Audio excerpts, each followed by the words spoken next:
مع الأسف جدا مع الأسف صفحة أخونا ذا الفقار المغربي لغت بسبب بلاغات أخواننا الصاع سلم. سووا حملة جدا كبيرة عليه.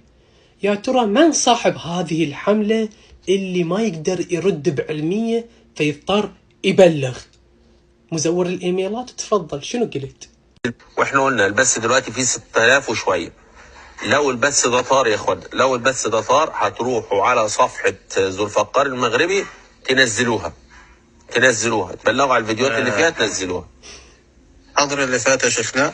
أبشرك لو مجرد يعني يقول أني في بثي 6000، إذا البث طار مو يقول لي لأن الشيعة ما عندها علمية ترد علي، لا الشيعة يطلعون ويطيحون حظي، بس أريدكم تبلغون على بثي وأنتوا 6000 كلكم تروحون على صفحة ذو الفقار. طيح حظنا، طيح حظ ديننا، طيح حظ صحابتنا، ما نقدر نجاوبه، فتروحون تبلغون على صفحة